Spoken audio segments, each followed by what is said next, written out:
Hello friends, Rihanna চ্যানেলে তোমাদের সকলকে অনেক অনেক স্বাগত।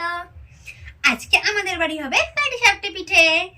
তো দেখো, পাটিসাপটা পিঠের জন্য পাটিসাপটার যে গোলাটা ওটা আমরা তৈরি করে ফেলেছি। তো চলো দেরি না করে ভিডিওটা শুরু করা যাক। এই শীতের দিনে পিঠে পুলি খেতে মোটামুটি বেশিরভাগ লোকই পছন্দ করে। এই পৌষ মাস মাঘ মাস জুড়ে পিঠে পুলি মোটামুটি সব ঘরেতেই হয়ে থাকে। ঠিক তেমনই আমার বাড়িতেও পিঠে পুলি অনেকবারই হয়েছে। আজকে হবে আমাদের বাড়ি পাটিসাপটা। আর পাটিসাপটা বানানোর জন্য প্রথমেই ময়দা, সুজি, দুধ, চিনি দিয়ে পাটিসাপটার গোলাটা তৈরি করতে হবে। তো আমার মা পাটিসাপটার গোলাটা তৈরি করে ফেলেছে। আমিও তার সঙ্গে একটু হাত লাগাচ্ছিলাম। মাঝে দেখলাম ওটা একটু গাঢ় হয়ে গেছে, তাই আমি একটু জল দিয়ে আবার ভালো করে একটু গুলিয়ে নিলাম। যদি খুব গাঢ় হয়ে যায় তাহলে পিঠেটা ফেটে যাবে। তবে প্রথমে ঠিক বোঝা যায় না যে গাঢ় হয়েছে না পাতলা হয়েছে। প্রথমে যদি তুমি একটা ভেজে দেখো তবে তুমি বুঝতে পারবে যে পাটিসাপটার গোলাটা ঠিকঠাক হলো কিনা। আর পাটিসাপটায় অনেকে নারকেলের পুর দেয়, অনেকে আবার নারকেলের পুর তৈরি না করে সন্দেশ দিয়েও কাজ চালায়। তো এখনকার মানুষেরা নারকেলের পুরটা খুব কমই ব্যবহার করে।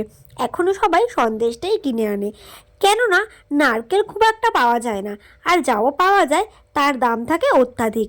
আর তাছাড়া নারকেল কিনে এনে সেটা কুড়িয়ে আবার গুড় দিয়ে পুর তৈরি করা অনেকটাই খাটনির ব্যাপার। এখন মানুষেরা অতটা খাটতে চায় না, তার জন্য যদি সন্দেশ কিনে আনে তাহলে খুব সহজেই হয়ে যায়। তবে আমাদের বাড়িতে পাটিসাপটাটা একটু অন্যরকমভাবেই হয়, কেননা নারকেলের পুরের মধ্যে আবার সন্দেশটা মিক্সড করে দেয়, তাহলে পুরটা খেতে আরও টেস্টি হয়। তো তাহলে পাটিসাপটাটা আরও ভালো লাগে। তো প্রথমে তো পাটিসাপটার গোলাটা তৈরি করে নিয়েছি, আর নারকেলের পুরটাও মোটামুটি তৈরি হয়ে গেছে। এবার শুধু ভেজে দেখতে হবে যে পাটিসাপটার গোলাটা ঠিকঠাকভাবে তৈরি হয়েছে কিনা। তো পাটিসাপটাটা ভাজার জন্য আমি প্রথমেই একটু তেল দিয়ে দিয়েছি ফ্রাই প্যানে। তোমরা তো সেটা দেখতেই পাচ্ছ, অল্প করে একটু তেল দিতে হবে। খুব বেশি তেল দিলে পাটিসাপটাটা ঠিকঠাক করা যায় না। তো এক গাদা তেল দেওয়া যাবে না, অল্প পরিমাণ মতো তেলটা দিতে হবে। এবার আমি কড়াইতে অল্প তেল দিয়েছি, তোমরা সেটা দেখতেই পাচ্ছ। কড়াই না, মানে ওই ফ্রাই প্যানটায় অল্প করে তেল দিয়েছি, কড়াইতে ঠিকভাবে করা যায় না। এরকম ফ্রাই প্যানের মতো হলে সুবিধা হয়। তো এরপরে গোলাটা দিয়ে দিয়েছি। দেখো, আমি এবার দেখবো ঠিকঠাক পাটিসাপটার গোলাটা তৈরি হয়েছে কিনা। আমি যেহেতু বাড়িতে থাকি না, আর সেভাবে ঘরের কাজ আমি ঠিক করিও না, তো আমি সেই জন্য পাটিসাপটা ভাজতেও পারি না। পাটিসাপটা নয়, অন্য পিঠে পেলেও আমি সেইভাবে করতে পারি না। তো আমি চেষ্টা করে দেখছিলাম যে আমি ঠিক ভাজতে পারি কিনা। তার জন্য আমি মাকে বললাম, দাও আমি একবার চেষ্টা করে দেখি। আসলে কি বলো তো, যদি গোলাটা ঠিকঠাক না হয় তাহলে পিঠেটাও ঠিকঠাক হবে না, পিঠেটা ভেঙে যাবে। দেখো, আমি যে প্রথম পাটিসাপটাটা করছি ওটা একদমই ভেঙে গেছে। দেখো, একদমই হয়নি, পাটিসাপটার আকৃতিও হয়নি, মানে পাটিসাপটার পও হয়নি বলতে পারো, একটুও হয়নি, ওটা পুরো ভেঙে চুরে গেছে। রিমি তো আমার দিকে তাকিয়ে হাসছিল আর বলছিল, এ মা ভেঙে গেছে, দেখো মুখে হাত দিয়ে মুখ টিপে টিপে হাসছে আর আমাকে বলছে যে পিঠেটা ভেঙে গেছে। ও তার জন্য হাসাহাসি করছিল। তারপরে আমি মাকে বললাম যে পিঠেটা হচ্ছে না, পিঠেটা তো ভেঙে গেছে। তারপরে আমি আর একটু তেল দিলাম ফ্রাই প্যানে, দিয়ে আর একটা পিঠে ভাজার চেষ্টা করব। আমি ভাবলাম যে হয়তো আমি পারছি না বলে তার জন্য ভেঙে গেছে, আর একবার চেষ্টা করে দেখা যাক যে পাটিসাপটাটা ঠিকঠাক হয় কিনা। তার জন্য আমি ফ্রাই প্যানে আর একটু তেল দিয়ে দিয়েছি। এবার আমি গোলাটা দিয়ে দেবো, আর তোমাদের ক্যামেরার সামনে দেখালাম যে পিঠেটা ঠিকঠাক হয়েছে কিনা। তোমরা তো দেখতেই পেলে যে পিঠেটা একদমই হয়নি, পুরো ভেঙে চুরে গেছে। তো পরের পিঠেটা দেখি ঠিকঠাক হয় কিনা। পিঠে ভাজা অতটা সহজ কাজ নয়, সবাই পিঠে না ঠিকঠাকভাবে করতে পারে না। যে কোনো পিঠেই, চুষে পিঠে বলো, সাজের পিঠে বলো, পাটিসাপটা বলো, আর পুলে পিঠেই বলো, পিঠেটা করা একটু কঠিনই আছে।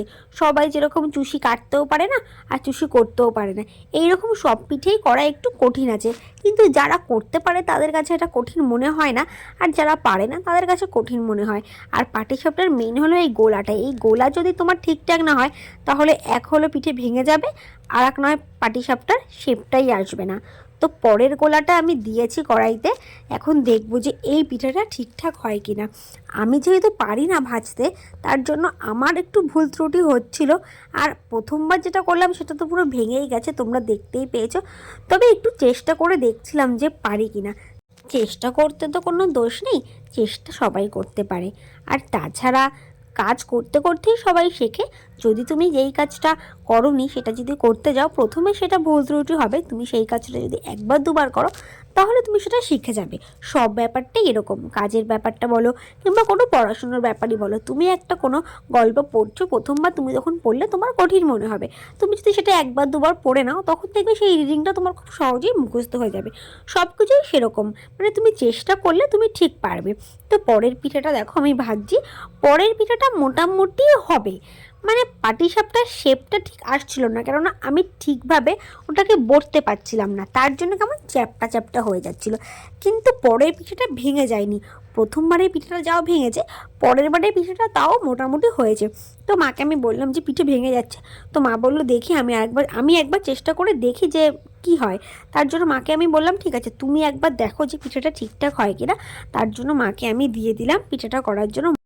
মা এবার ফ্রাই প্যানে পাটিসাপটা করার জন্য যে গোলাটা তৈরি করা হয়েছিল সেই গোলাটা এক হাতা দিয়ে দিয়েছে, 1 চামচ দিয়ে দিয়েছে। দিয়ে খুন্তি দিয়ে একটু ওটাকে চারিদিকে ছড়িয়ে দিলে এবার ওর ভেতরে নারকেলের পুর দেবে। পুর দিয়ে মা দেখছিল যে পিঠাটা ঠিকঠাক হয় কিনা। যদি পিঠাটা ঠিকঠাক হয় তাহলে গোলাটা ঠিকঠাকই আছে, আমি ভাজতে পারছিলাম না বলে ভেঙে যাচ্ছিল।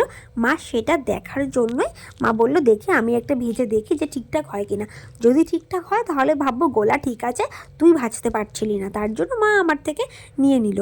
তো মাকে আমি বললাম ঠিক আছে তুমি করে দেখো যে ঠিকঠাক হয় কিনা। যদি তোমার ভেঙে না যায় তাহলে ভাববো না পাটিসাপটার গোলাটা মোটামুটি ঠিকই আছে, কিন্তু আমি পারছিলাম না। কিন্তু মা যখন ভাজছিল মার পিঠাটাও ঠিকঠাকভাবে হয়নি, মার পিঠাটাও ভেঙে গেছে, মানে গোলাটাই ঠিকঠাক হয়নি। আসলে কি বলো তো, বেশি গাঢ় হয়ে গেছিলো গোলাটা যদি অত গাঢ় হয়ে যায় তাহলে পিঠে ভেঙে যাবে, পিঠে ঠিকঠাক হবে না।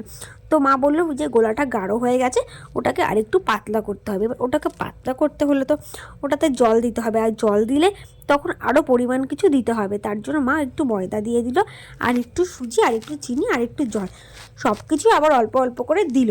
দিয়ে আমাকে বললো এবার একটু গুলিয়ে নিতে হবে। তো মা ওগুলো দিয়ে প্রথমে একটু গুলিয়ে নিল, তারপরে আমার কাছে ডেচকিটা দিয়ে দিল। আমি বললাম দাও এবার আমি একটু গুলিয়ে দিচ্ছি। তো তারপরে মাকে আমি একটু গুলিয়ে দিলাম। আর তার সাথে সাথে আগে যে পিঠে 3টে ভেজেছিলাম সেগুলো তো একটু ভেঙে চুরে গেছে, তো সেগুলো তো আর নষ্ট করবো না, ভেঙে চুরে গেলেও খেতে হবে। কেননা জিনিস নষ্ট করা একদমই উচিত নয়, আর ভাঙাচোরা জিনিস কি খাওয়া যায় না, সেগুলো তো খেতে হবে। তো আমি আর রিমি ভাঙা পাটিসাপটাগুলো নিয়ে খাচ্ছিলাম, খেয়ে দেখছিলাম ঠিক কেমন হয়েছে। আর তার সাথে এটাও চেক করছিলাম যে মিষ্টি ঠিক আছে কিনা। তো খেয়ে দেখলাম পাটিসাপটাগুলো খেতে খারাপ লাগছে না, খেতে কিন্তু দারুণ লাগছে। যেহেতু নারকেলের পুরটা অত সুস্বাদুভাবে করা হয়েছে, নারকেলের পুরের মধ্যে তোমার ঝোলা গুড় দিয়েছে, তারপরে পাটালি গুড় দিয়ে নারকেলটাকে জাল দেওয়া হয়েছে, তার সাথে ওর ভেতরে সন্দেশ এনে ওই নারকেলের পুরের সঙ্গে মিক্সড করা হয়েছে। তো নারকেলের পুরটা খুব টেস্টি ছিল। সেটা দিয়ে যেহেতু পাটিসাপটা করা হয়েছে, তো পাটিসাপটা ভেঙে গেলেও সেগুলো খেতে দারুণ লাগছিল। তার জন্য আমি আর নিয়ে নিয়ে খাচ্ছিলাম। এরপরে মা পাতলা করে গোলাটা তারপরে আবার ভাজছিল। মা বললে এবার ভেজে দেখি, গোলাটা তো পাতলা করেছি, এবার ঠিকঠাক হয় কিনা।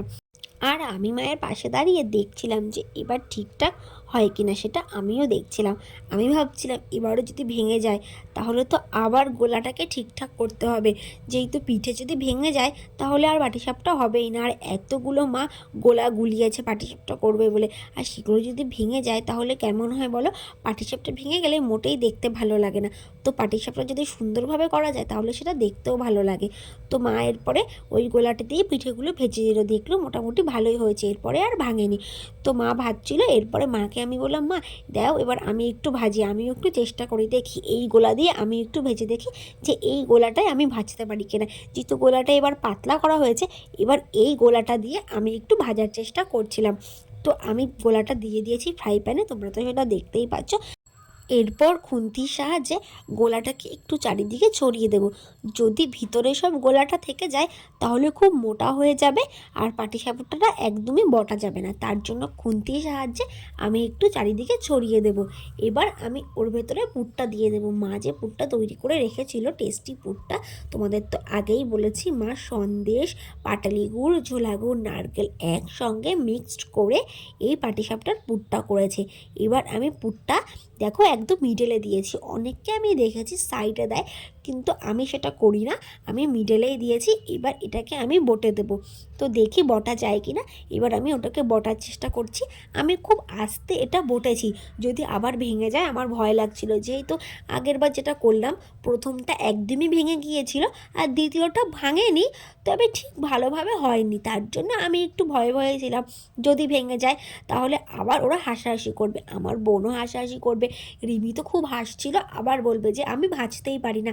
মা যখন ভাজছিল তখন তো একটুও ভাঙেনি, আমি ভাজতে গেলেই ভেঙে যাচ্ছিল। তার জন্য আমি এইবার একটুও তাড়াহুড়ো করিনি, আমি একদমই আস্তে সুস্তে করছিলাম। দেখো আমি অনেক আস্তে আস্তে খুন্তিটা দিয়ে চেপে চেপে পিঠাটা ভাজার চেষ্টা করছি। আর আমি ওটাকে বটে দিয়েছি, আমি পিঠাটাকে বটে দিয়েছি, বটে এবার একটু খুন্তি দিয়ে চেপে দিচ্ছি যাতে ওটা খুলে না যায়। যদি খুলে যায় তাহলে তো একদমই ভেঙে যাবে, তার জন্য আমি ওটাকে ভালো করে চেপে দিয়েছি। এবার চেপে দেওয়ার পর দেখলাম মোটামুটি ভালোই বটা হয়েছে। আমি ভাবলাম একটু সাদা সাদা আছে, তাহলে একটু ভেজে নিই, একটু লাল লাল হলে খেতে ভালো লাগবে। একদম সাদা সাদা থাকলে কাঁচা কাঁচা লাগে, আর সাদা সাদা ওঠালে আমার বোন বলে কাঁচা কাঁচা। আমি তখন প্রথমবারটা একটু সাদা সাদা উঠিয়ে দিয়েছিলাম। তখন আমার বোন বলল, এটা তুই কী ভেজেছিস, এটা তো ভাজাই হয়নি, একটু লাল করে ভাজ, একদমই সাদা। তার জন্য এটাকে একটু আমি ভেজে নিলাম। দেখো এটা মোটামুটি ভালোই হয়েছে, এটা একদমই খুলে পড়েনি, এটা ভেঙেও যায়নি। তো আমি মনে মনে ভাবলাম যাক, এটা তো ভাঙেনি, তাহলে মোটামুটি হয়েছে। আর গোলাটাও ঠিক আছে। মা তো সেটা প্রথমেই বললো যে এবার গোলাটা ঠিক হয়েছে, প্রথমবার গোলাটা একটু গাঢ় হয়ে গিয়েছিল বলে পিঠেগুলো ভেঙে গেছে, কিন্তু এইবার মা বললো ঠিকই আছে। কেননা মা গোলাটা ঠিকঠাক করে যখন নিয়েছে তারপরে মা একটা ভেজে দেখেছে, ভেজে দেখার পর মা দেখলো না ঠিকই আছে, তার জন্য আমাকে ভাজতে দিল। তো মা সব পিঠেগুলো এরপর আস্তে আস্তে ভেজে নিল। তোমরা দেখো মা কত পিঠে বানিয়েছে, কতগুলো পিঠে হয়েছে, মা অনেক পিঠে বানিয়েছে। সব পিঠে মা একাই ভেজেছে, আমি তো মাত্র 4টে পিঠে ভেজেছি, সেটা তো তোমরা দেখতেই পেয়েছো। আর সব পিঠে আমার মা নিজের হাতে ভেজেছে। পিঠে ভাজতে কিন্তু অনেক সময় লাগে আর অনেক কষ্ট হয়। সেই কখন ভাজতে বসেছে তোমাদের কি বলবো, সেই প্রায় সন্ধ্যে 6টার সময় বসলে আর ভাজতে ভাজতে রাত 9টা বেজে যায়, অনেকটাই টাইম লাগে। আর আমরা যেহেতু একটু বেশি পিঠে ভেজেছিলাম তার জন্য আমাদের সময়টা বেশি লেগেছে। যারা অল্প পিঠে ভাজে তাদের সময়টাও অল্প লাগে। দেখো কত পিঠে, তোমাদের তো সেটা আমি ভিডিওতে দেখাচ্ছি। দেখো পিঠেগুলো মোটামুটি ভালোই হয়েছে। তো পিঠেগুলো এগুলো আর একটু ভাঙেনি, এগুলো সুন্দর হয়েছে। এবার আমি আর রিমি একটু টেস্ট করে দেখব যে ঠিক খেতে কেমন হলো। প্রথমে তো যেগুলো ভেঙে গিয়েছিল সেগুলো তো খেয়েছি, তারপরে যখন সব পিঠে ভাজা হয়ে গেল রিমিকে বললাম চল এবার এগুলো দিয়েও একটু খেয়ে দেখি। তো আমি আর রিমি এগুলো একটু খেয়ে দেখছিলাম, খেতে তো দারুণ হয়েছে। সেটা তোমাদের প্রথমেই বলেছিলাম যে ভাঙা পিঠেগুলো যখন খেয়েছি তখনই খুব টেস্টি লাগছিল। আর পরে যখন মা সব পিঠে ভাজা হয়ে গেল তখনও আমরা একটু খেয়ে দেখলাম, খেতে হয়েছে দারুণ। তো এখন এই পর্যন্তই, টাটা বাই বাই, তোমাদের সঙ্গে দেখা হবে আবার নেক্সট ভিডিওতে।